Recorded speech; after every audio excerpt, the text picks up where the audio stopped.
নমস্কার, আদাব। আমি সবার উদ্দেশ্যে বলতে চাচ্ছি যে গর্ভবতী মাদের যে এনসি সেবা হয়, তো এনসি সেবাটা হচ্ছে গর্ভ অবস্থায় যে মায়ের স্বাস্থ্য সেবা হয় এবং পরামর্শ দেওয়া হয়, সেগুলো সবাই 100% নিশ্চিত করতে হবে। সেই ক্ষেত্রে তারা 100% কিন্তু আসলে হয়, এনসিতে হয়, কিন্তু পিএনসিতে 100% হয় না।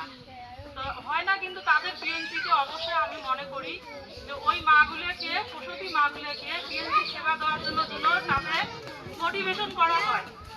এবং প্রসবের পরে যখন গর্ভবতী মা এখানে মিডওয়াইফ যে কাজ করে, এখানে ডেলিভারি করা হয়, এনসি সেবা দেওয়া হয় এবং ডেলিভারিও করা হয়। শুধু সিজার করা হয় না, কিন্তু এখানে ডেলিভারি করতে গেলে ওরা ঝুঁকি নেয় না, কিন্তু একটা ঝুঁকি তারা নেয়, সেটা হচ্ছে ফর্সেপ ডেলিভারি করায়।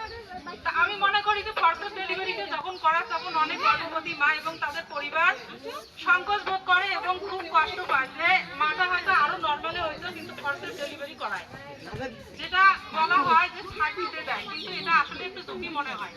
আমার মনে হয় যে এই জায়গাটা যদি একটু সচেতন হওয়া যায়, তাহলে আমার মনে আরো ভালো হয় এবং পিএনসি সেবাটা যেন ভালোভাবে দেয় এবং নবজাতকের যে 28 দিন বা 45 দিনের মধ্যে যে সেবাটা, এটার জন্য সুন্দরভাবে নিশ্চিত করে।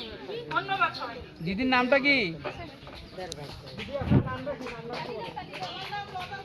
লতা।